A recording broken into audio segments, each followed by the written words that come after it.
नमस्कार, मैं प्रवीण कुमार आपका अखाड़ा न्यूज में बहुत बहुत स्वागत करता हूं। एक इकलौता नेता जो भारतीय राजनीति के इतिहास में देश के 3 राज्यों से सांसद रहा, अपने राजनीतिक जीवन में कई राजनीतिक पार्टियां बनाई, कई राजनीतिक गठजोड़ किए, केंद्रीय मंत्री रहा, वह जेडीयू के पूर्व राष्ट्रीय अध्यक्ष रहे। आज उनका देहांत हो गया। उनके देहांत पर कई राजनीतिक हस्तियों ने दुख प्रकट किया है। जी हाँ, आज हम बात कर रहे हैं शरद यादव की, जो कि देश के वरिष्ठ राजनीतिज्ञों में से एक थे। उनके निधन पर कांग्रेस के पूर्व अध्यक्ष राहुल गांधी ने दुख प्रकट किया व प्रधानमंत्री मोदी समेत तमाम राजनीतिक हस्तियों ने दुख प्रकट किया है। आज जानेंगे उनकी राजनीतिक जीवन के बारे में, कहाँ उनका जन्म हुआ, कहाँ उन्होंने राजनीतिक सियासत की व उन्होंने अपने पूरे राजनीतिक जीवन में कौन कौन से नेता खड़े करने में मदद की। शरद यादव का जन्म 1 जुलाई 1947 को हुआ। आज़ादी से 1 महीने पूर्व मध्य प्रदेश के होशंगाबाद बदाई गांव में हुआ। उनके पिता एक सामान्य किसान थे। शरद यादव शुरू से ही एक कुशाग्र बुद्धि के व्यक्ति थे।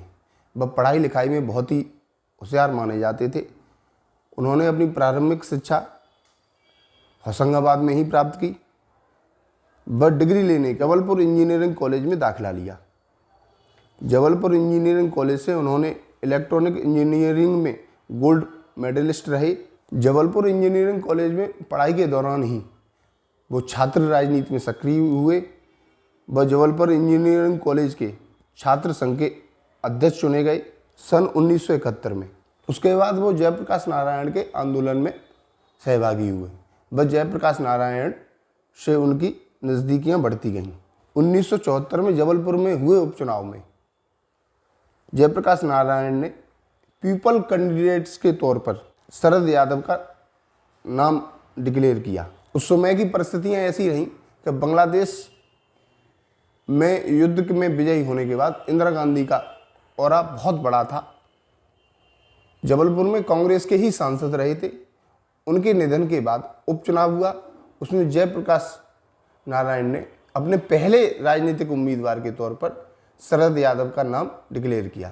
शरद यादव का चुनाव चिन्ह था हलदर किसान, जो कि चौधरी चरण सिंह की पार्टी लोकदल का चुनाव चिन्ह था। शरद यादव ने यह चुनाव 1 लाख से अधिक वोटों पर जीता। बस शरद यादव पूरे देश में एक युवा राजनीतिक के तौर पर पहचाने जाने लगे। उस समय शरद यादव की उम्र महज 25 वर्ष 1 माह थी, जो कि पूरे देश में सबसे युवा सांसद के तौर पर उनका रिकॉर्ड दर्ज है। शरद यादव इमरजेंसी से पहले ही 2 बार मीसा के तहत जेल में बंद रहे। पहली बार 7 माह, दूसरी बार 11 माह। शरद यादव के 1974 में चुनाव जीतने के बाद पूरे देश में इमरजेंसी लग गई। उसके बाद इमरजेंसी में जयप्रकाश नारायण के साथ जेल में बंद रहे। पहले उनकी जेल जबलपुर रही। शरद यादव को उसके बाद इंदौर जेल में रखा गया। इंदौर जेल में उस समय के प्रख्यात समाजवादी मधु लिमये के साथ रहे। जयप्रकाश के कहने पर 1975 में शरद यादव ने अपनी लोकसभा से इस्तीफा दे दिया। उस समय जयप्रकाश जी का मानना था कि जनता ने हमें 5 साल के लिए चुना है और इंदिरा गांधी ने इमरजेंसी को 2 साल के लिए बढ़ा दिया गया है। ये जनता के मैंडेट का अपमान है। इसलिए उनके कहने पर शरद यादव ने 1975 में अपनी लोकसभा से इस्तीफा दे दिया। इमरजेंसी में यादव जेल रहे। इमरजेंसी के बाद जयप्रकाश के आह्वान पर समस्त विरोधी दल इंदिरा गांधी के खिलाफ हुए। व जनता पार्टी का गठन किया गया। जनता पार्टी में 1978 में शरद यादव को युवा जनता पार्टी का अध्यक्ष चुना गया। 1977 में ही 6वीं लोकसभा के लिए जबलपुर से ही शरद यादव दोबारा सांसद चुने गए। जनता पार्टी में टूट के बाद शरद यादव चौधरी चरण सिंह के दल जनता दल में शामिल हो गए। चौधरी चरण सिंह ने जनता पार्टी का युवा अध्यक्ष उन्हें बनाया। 1984 में इंदिरा गांधी के हत्या के बाद उपजी सहानुभूति लहर में यादव बदायूं लोकसभा से चुनाव हार गए। बदायूं लोकसभा चौधरी चरण सिंह के कहने पर वो चुनाव लड़े, जो कि उत्तर प्रदेश में है। उसके बाद चौधरी चरण सिंह ने मुलायम सिंह व लालू यादव बस अन्य समाजवादी नेताओं के कहने पर 1986 में शरद यादव को राज्यसभा भेजा। 1989 में लोकसभा के चुनाव में शरद यादव बदायूं से फिर चुनाव लड़े। इस बार उन्होंने बड़े अंतर से जीत दर्ज की। 1989 में शरद यादव केंद्र में कपड़ा मंत्री भी रहे। वह 1989 में ही मुलायम सिंह यादव को उत्तर प्रदेश का मुख्यमंत्री बनाने में मदद की। 1989 का वो किस्सा जिसमें चौधरी चरण सिंह के बेटे अजीत सिंह व मुलायम सिंह यादव में टक्कर हुई, उसमें शरद यादव ने अपना पूरा वजन मुलायम सिंह यादव के साथ रखा। इसलिए कहा जाता है कि मुलायम सिंह यादव को नेता बनाने में शरद यादव की अहम भूमिका रही। उसके बाद बिहार में भी राजनीतिक खेल जारी रहा। बिहार में लालू यादव के साथ उन्होंने अपना पूरा राजनीतिक वजन दिया। उसी के परिणाम स्वरूप लालू यादव भी बिहार के मुख्यमंत्री बनने में सफल हुए। लालू प्रसाद यादव के मुख्यमंत्री बनने के बाद मधेपुरा लोकसभा सीट पर हुए उपचुनाव में लालू यादव द्वारा शरद यादव को प्रत्याशी बनाया जाता है। शरद यादव मधेपुरा सीट से चौथी बार लोकसभा का चुनाव जीतते हैं। वह 1993 में जनता दल द्वारा शरद यादव को लोकसभा में नेता नियुक्त किया जाता है। चौधरी चरण सिंह की मृत्यु के बाद 1995 में शरद यादव को जनता दल का कार्यकारी अध्यक्ष बनाया जाता है। वह 11वीं लोकसभा में शरद यादव मधेपुरा से फिर निर्वाचित होते हैं।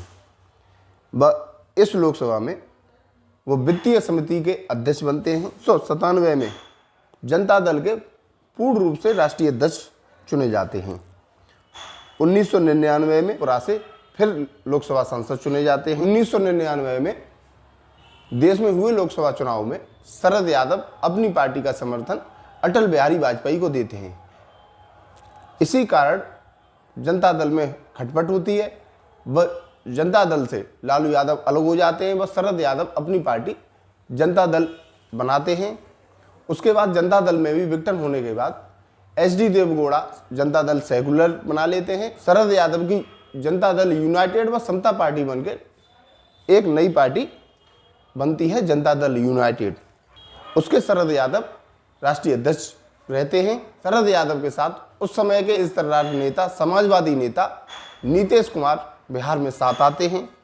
वह उनका अब जो चुनावी व राजनीतिक क्षेत्र रहता है वो बिहार में केंद्रित रहता है। शरद यादव जॉर्ज फर्नांडिस व नीतीश कुमार को साथ लेकर अटल बिहारी वाजपेयी की केंद्र में शामिल हो जाते हैं।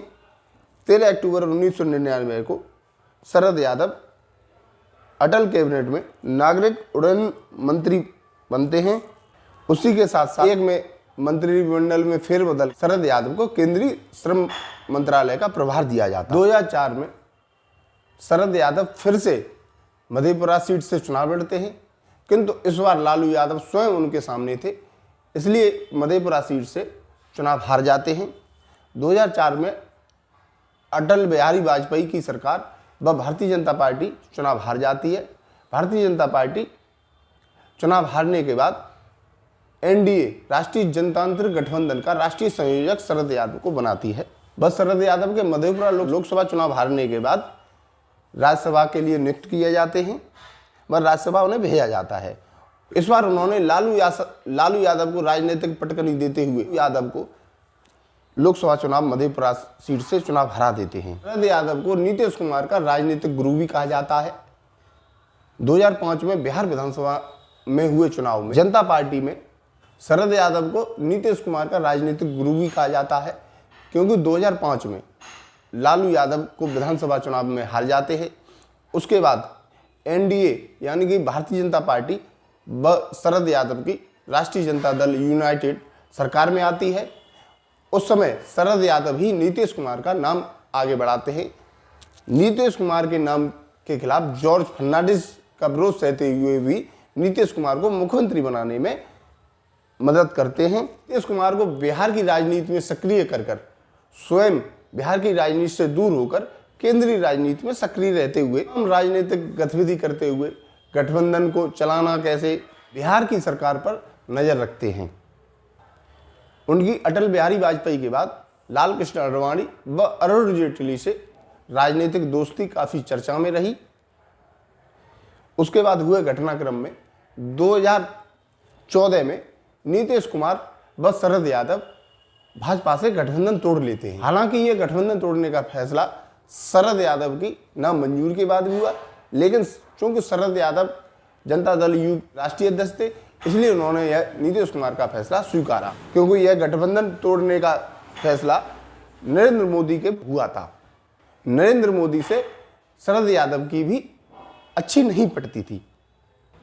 2014 में फिर से वो राज्यसभा के लिए चुने जाते हैं। बस 2015 में लालू यादव व नीतीश कुमार व शरद यादव मिलकर भारतीय जनता पार्टी को चुनाव हरा देते हैं व राज्य में एक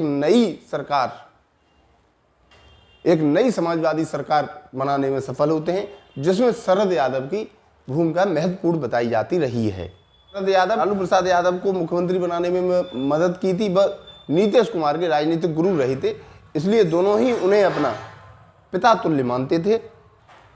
वह दोनों ही उनका हृदय से बहुत सम्मान करते थे। 2017 में नीतीश कुमार फिर एक बार पलटी मारकर भाजपा के साथ हो जाते हैं। इसी कारण नीतीश कुमार व शरद यादव में अनबन हो जाती है। नीतीश कुमार शरद यादव को जनता दल यूनाइटेड से निकाल देते हैं व शरद यादव अपनी एक नई राजनीतिक पारी खेलते हुए एक नई पार्टी का गठन करते हैं और अपनी नई पार्टी लोकतांत्रिक जनता दल का गठन करते हैं। वह बिहार में इसको सक्रिय करते हैं। हालांकि शरद यादव की नई राजनीतिक पार्टी लोकतांत्रिक जनता दल चुनावों में सफलता हासिल नहीं कर पाई। उसके बाद शरद यादव लोकतांत्रिक जनता दल का विलय लालू प्रसाद यादव की पार्टी राष्ट्रीय जनता दल में विलय कर देते हैं। उसके बाद वो तेजस्वी यादव को मुख्यमंत्री बनाने का आशीर्वाद देते हैं। हालांकि वह आशीर्वाद अभी तक पूरा नहीं हो पाया है।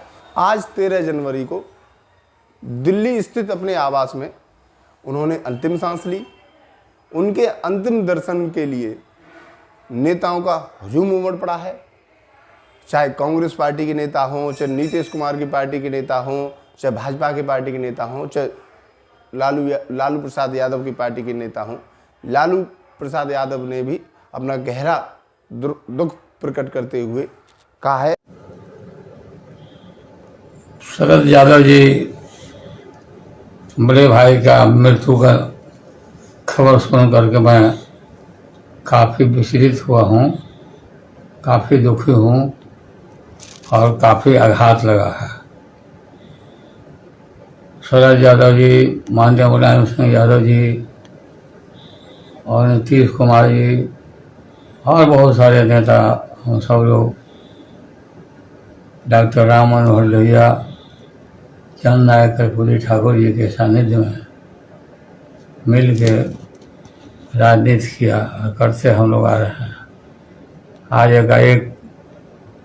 एक खबर लगा, मैं तो सिंगापुर में हूँ और इलाज के क्रम में ही इसी समय खबर लगा कि वो हम लोग के बीच में हम नहीं रहे। महान समाजवादी नेता थे, स्पष्टवादी थे। शरद जी और मैं कभी कभी लड़ भी जाता था, बोलने के मामले में, भाषण देने के मामले में, विचारों को रखने के मामले में, लेकिन लड़ाई का कोई दूसरा कटु बात नहीं रहता था। लाखों लाख अपने मित्रों को छोड़ करके हम लोग के बीच से वो उठ गए। मैं भगवान से प्रार्थना करता हूँ उनकी आत्मा को चिर शांति दें और शोक संतप्त परिवार को पूरा श्रद्धांजलि दें। इसी के साथ हम भी उनके परिजनों के प्रति संवेदना व्यक्त करते हुए, उनको श्रद्धांजलि देते हुए आपसे विदा लेते हैं। नमस्कार, देखते रहिए अखाड़ा न्यूज़। धन्यवाद।